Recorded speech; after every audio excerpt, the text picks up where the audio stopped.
From a very young age, where kids are taught a very black and white perspective on justice. What's good, what's bad. We're always taught that there's good guys and there's bad guys. You can see this in all the movies and TV shows that are created nowadays. And this point was made very clear to me when my baby cousin was getting in trouble and she said, "No, but I'm a good person though. I just made a mistake."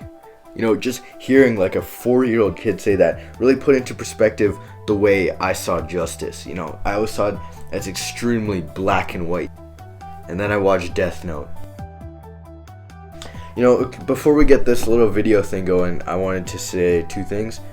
A, thank you. I've gotten like 15 subscribers in March, which is, I know isn't like crazy big, but for my channel, that's like a huge growth, and I just gotta say thank you. And two, let's just talk about some of the visual things that Death Note does before really talking about the philosophy of it. Some of these scenes convey so much action without any fighting necessary, you know, like this. Just watch me, L. I'll solve equations with my right hand and write names with my left. I'll take a potato chip and eat it.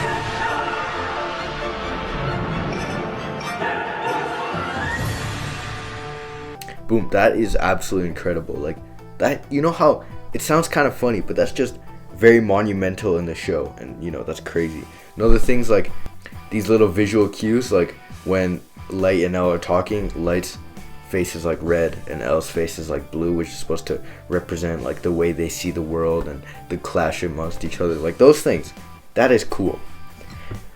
So yeah, of course, spoilers ahead, and let's get right into what the idea of Death Note is. So it's a guy, teenage kid, who finds this notebook where anything you write in this notebook, they automatically die. And this creates some really interesting questions, and you kind of see the descent into madness, kind of like what Joker was doing. Like it's like the descent into madness, and what this notebook can affect someone. You know, it gives you a grandiose sense of self-importance. It gives you a bad judge of justice, and those are a lot of the things that this show talks about. You know, the way Light sees this world is there's good people, there's bad people. If I eliminate these bad people, there will only be good people left in this world. You know, it's like a very black and white way of looking at things. Like it's like a Marvel movie where, you know, Iron Man's the good guy, the bad guy's the villain right there. Iron Man has to train up the whole movie to try and beat the bad guy. That's the way it's looking at things, you know? It's interesting to see it, you know? On one hand, I can totally agree with what he's saying. I think a lot of people can, and there's still people that have watched the whole show and still justify his behavior and consider him the hero in this. You know, he's eliminating bad people from the world, and as he said, since he got the notebook, crime rates and things like that have gone down exponentially in that world, you know? That's the way I saw things too. Before I watched the show, I just saw it as like black and white. But then, after I watched the show, I was able to see color, kind of. I was able to see things in a clearer light. There's no such thing as good or bad people. Everyone's just people with their own selfish actions and moral reasonings. There's no complications. I'm not a good person because I'm nice to most of the people I know. You know, no people are just good. We're all just there. We're all just there. Because think about it, the world needs the opposite side to balance out.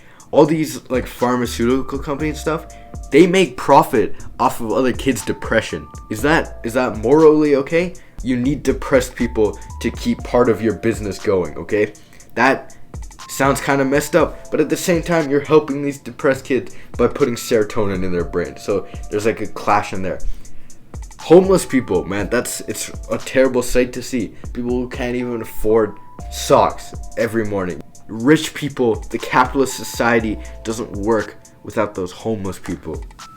Rich people have to take money from somewhere, and it's from the homeless people. And I'm trying to get YouTube famous, I'm trying to get rich, but it wouldn't matter at all unless there were homeless people. Does that make me a total psychopath for going for my dream that feeds off the weak? Maybe I'm just messed up. Maybe I'm a bad person. Or maybe we're all just normal people living regular lives. So I just realized while editing this that I completely forgot to make like a conclusion thing, so I'm about to do that right now. In conclusion, what I learned from Death Note is that there's no such thing as good or bad people. So you can't deem someone bad and then eliminate them, because everyone makes mistakes. Everyone does good things too. We're all just in a moral gray area.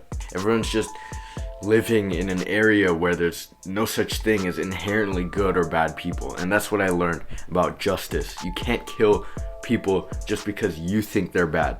No, it's not how it works. Watch the show. It's only like one season, 37 episodes. Watch the show. Think about it. And really check what you think of good or bad, because this totally changed my opinion. I'm Orlando Kang. Hope you enjoyed this video. If you're into this video, go check out my conversation with my 13-year-old self or my Joker alternate ending. Those two videos are kind of like a good grasp of what I'm trying to go for on this YouTube channel. I hope you like this video. Thanks for watching. Peace out.